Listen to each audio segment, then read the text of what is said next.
Day 36, Sunday, December 4th. Genesis 39.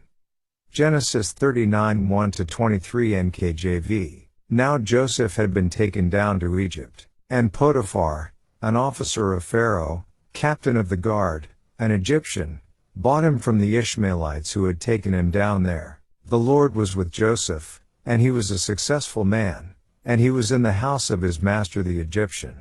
And his master saw that the Lord was with him and that the Lord made all he did to prosper in his hand. So Joseph found favor in his sight, and served him. Then he made him overseer of his house, and all that he had he put under his authority. So it was, from the time that he had made him overseer of his house and all that he had, that the Lord blessed the Egyptian's house for Joseph's sake, and the blessing of the Lord was on all that he had in the house and in the field. Thus he left all that he had in Joseph's hand, and he did not know what he had except for the bread which he ate. Now Joseph was handsome in form and appearance. And it came to pass after these things that his master's wife cast longing eyes on Joseph, and she said, "Lie with me." But he refused and said to his master's wife, "Look, my master does not know what is with me in the house, and he has committed all that he has to my hand. There is no one greater in this house than I, nor has he kept back anything from me but you,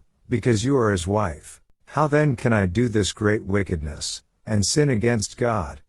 So it was, as she spoke to Joseph day by day, that he did not heed her, to lie with her or to be with her. But it happened about this time, when Joseph went into the house to do his work, and none of the men of the house was inside, that she caught him by his garment, saying, "Lie with me." But he left his garment in her hand, and fled and ran outside. And so it was, when she saw that he had left his garment in her hand and fled outside, that she called to the men of her house and spoke to them, saying, "See, he has brought into us a Hebrew to mock us. He came in to me to lie with me, and I cried out with a loud voice. And it happened, when he heard that I lifted my voice and cried out, that he left his garment with me, and fled and went outside. So she kept his garment with her until his master came home. Then she spoke to him with words like these, saying, 'The Hebrew servant whom you brought to us came in to me to mock me.' So it happened, as I lifted my voice and cried out, that he left his garment with me and fled outside. So it was, when his master heard the words which his wife spoke to him, saying, 'Your servant did to me after this manner,' that his anger was aroused. Then Joseph's master took him and put him into the prison, a place where the king's prisoners were confined, and he was there in the prison. But the Lord was with Joseph and showed him mercy, and he gave him favor in the sight of the keeper of the prison. And the keeper of the prison committed to Joseph's hand all the prisoners who were in the prison. Whatever they did there, it was his doing. The keeper of the prison did not look into anything that was under Joseph's authority, because the Lord was with him. And whatever he did, the Lord made it prosper. Daily Deep Dive. Verse 2. As we read through this story, it's important to see that God is always with Joseph through the up and down path to him becoming the second most powerful person in the nation of Egypt. Here it tells us that Joseph was successful because God was with him. Verse 3. Even Potiphar saw that the Lord was with Joseph, and it was the Lord who made everything he did prosper. Verse 4. Jewish historian Josephus records that Potiphar taught Joseph and instructed him beyond what would have been common to a slave. Verse 5. Potiphar's house and field is being blessed and made to prosper by God due to Joseph's presence. Verse 6. The NKJV states that Joseph was handsome in form and appearance. The Hebrew phrase is, Yefeh Tor Yefeh Mareh.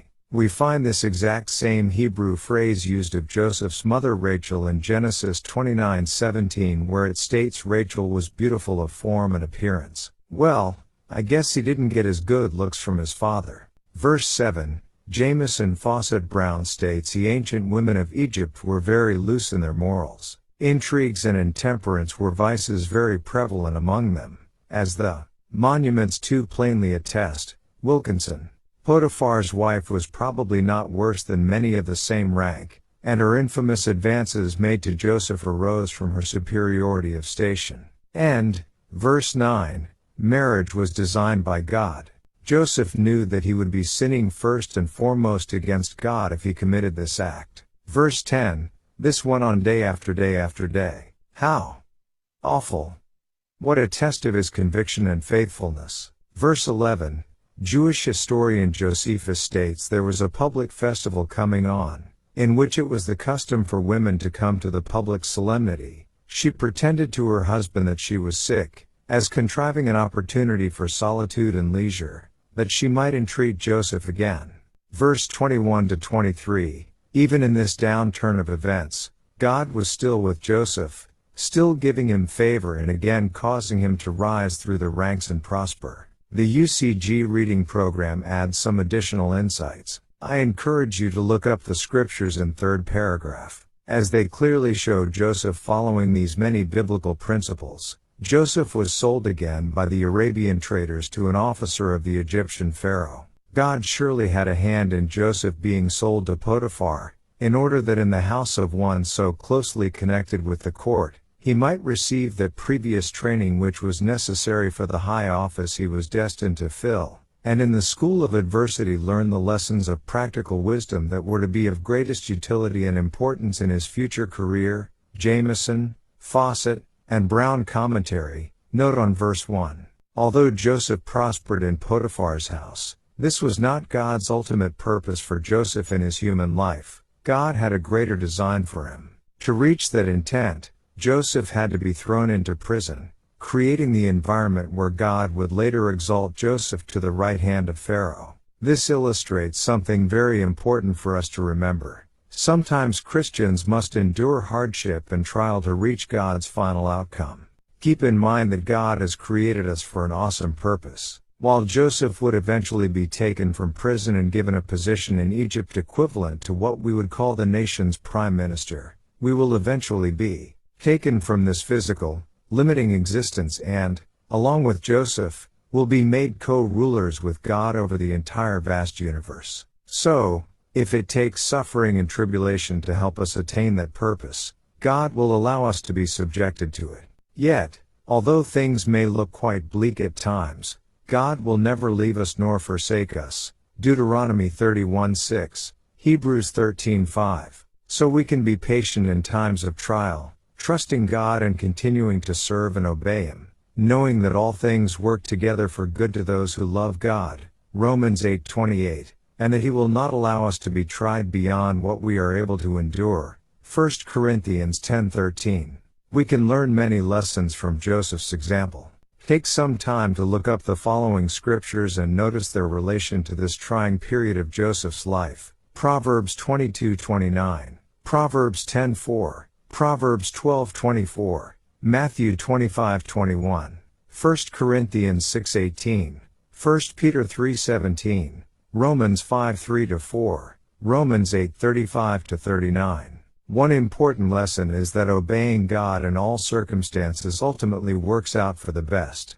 Joseph knew that adultery was sin and refused, even though it may have cost him his life, for he trusted in God to bless those who obey Him. And even if Joseph had lost his physical life, God would have blessed him in eternity. Incidentally, this particular episode brings up something else we should notice. Joseph's response to Potiphar's wife's seduction provides us with important information that has sometimes gone overlooked. Joseph asks, "How then can I do this great wickedness, and sin against God?"